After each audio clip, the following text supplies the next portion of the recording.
রাতের কথা যদি বলি, আজকে আমাদের রাতের গাড়িগুলোর মধ্যে আছে হাইস, তারপরে আছে হ্যাভেল। হ্যাভেল যে গাড়িটা, এই গাড়িটার বিস্তারিত অবশ্যই বলতে হবে।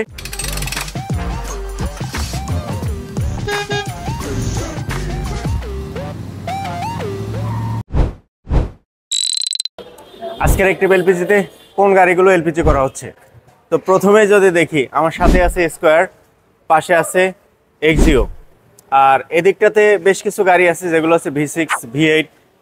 V6 V8 গাড়িগুলোর ক্ষেত্রে অনেকেই ভাবতে পারেন এলপিজি করা যাবে কিনা। অবশ্যই এলপিজি করা যাবে, সেটা যে মডেলের হোক যে ব্র্যান্ডেরই হোক। এখানে আছে প্রিমিও, পাশে আমরা দেখতে পাচ্ছি ওল্ড মডেলের একটা V6 গাড়ি।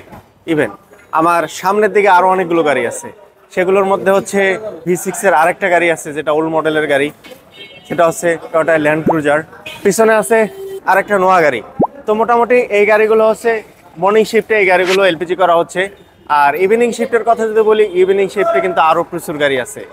যেমন এই দিকটাতে যদি আমরা দেখি, এদিকে দেখতে পাচ্ছি স্কাই ব্লু কালারের প্রিমিও গাড়ি, তার সামনে দেখা যাচ্ছে কেয়া গাড়ি, প্রোবক্স আছে। ইভেন আরও পাশাপাশি আরও যে গাড়িটা দেখা যাচ্ছে 110 আছে, ইভেন আরেকটা স্কোয়ার গাড়ি দেখা যাচ্ছে। তো এগুলো হচ্ছে ইভিনিং শিফটের গাড়ি, পাশাপাশি মর্নিং শিফটের গাড়িগুলো আমরা দেখলাম।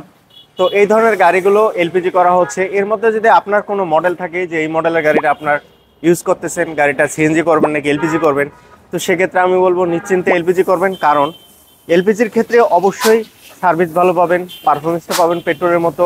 আর যে ফ্যাসিলিটিসটা পাবেন সেটা হচ্ছে পেট্রোল স্টেশনে গিয়ে আপনার লাইনে দাঁড়ায় থাকতে হবে না, এটা খুব ইজিলি রিফিল করতে পারবেন জাস্ট লাইক তেলের মতো। তো সেক্ষেত্রে অনেক দিক দিয়ে সাশ্রয়, সময় সাশ্রয়, ফুয়েল খরচটা কিন্তু আপনার জাস্ট পেট্রোলের থেকে 50%। তো সেক্ষেত্রে সব কিছু মিলিয়ে এলপিজি করাটা আমার মনে হয় বেস্ট। তো যে মডেলের গাড়ি হোক না কেন, যে ব্র্যান্ডের গাড়ি হোক না কেন, এসইউভি গাড়ি হতে পারে গাড়িটা টার্বো ইঞ্জিন, তো সব ধরনের গাড়িগুলো এলপিজি করা যাচ্ছে। আর পাশাপাশি রাতের কথা যদি বলি, আজকে আমাদের রাতের গাড়িগুলোর মধ্যে আছে হাইস, তারপরে আছে হ্যাভেল। হ্যাভেল যে গাড়িটা, এই গাড়িটার বিস্তারিত অবশ্যই বলতে হবে। কারণ এই হ্যাভেল গাড়িটা আমাদের কাছ থেকে এলপিজি করেছিল, আবারও এসেছে। কারণ হচ্ছে মেনটেন্যান্সের জন্য, আফটার সার্ভিসের জন্য সব কিছু ঠিকঠাক আছে কিনা সেটা দেখানোর জন্য। তো হ্যাভেল গাড়িগুলো যারা এলপিজি করাতে চান, পাশাপাশি আমার সামনে যে গাড়িটা আছে এটা হচ্ছে টয়োটা প্যারাডো। সো এই গাড়িগুলো অনেকে ভাবেন যে এলপিজি করা যাবে কিনা। তো সব কিছু মিলিয়ে যে গাড়িগুলো আমরা দেখতেছি, হ্যাভেল আছে, টয়োটা প্যারাডো আছে, ইভেন আরও অন্যান্য অনেক গাড়ি আছে। এই গাড়িগুলো আমাদের রাতের গাড়ি। তো আমরা সকালের গাড়িগুলো, দুপুরের গাড়িগুলো এবং রাতের গাড়িগুলো দেখলাম। তার মধ্যে আরেকটা গাড়ি কিন্তু অলরেডি চলে এসেছে, সেটা হচ্ছে হুন্দাই ব্র্যান্ডের গাড়ি। তো এই ধরনের গাড়িগুলো, ডিফারেন্ট গাড়িগুলো অ্যাক্টিভ এলপিজি কনভার্সন করে থাকে এলপিজিতে। আপনারা চাইলে ভিজিট করে দেখতে পারেন active LPG conversion workshop. Visit করার ক্ষেত্রে অবশ্যই মাথায় রাখবেন কোন প্রোডাক্ট ইউজ করবেন আপনার গাড়িতে। প্রোডাক্টের উপরে ডিপেন্ড করে কিন্তু গাড়িটার পারফরমেন্স পাওয়া যাবে।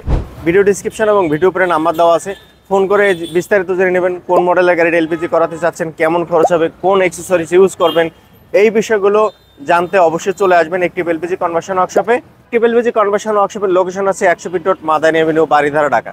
ভিডিও ডিসক্রিপশনে এবং ভিডিও উপরে নাম্বার দেওয়া আছে। আর অটো 360 থেকে এই ধরনের ভিডিও দেখতে চাইলে অবশ্যই সাবস্ক্রাইব করে রাখবেন।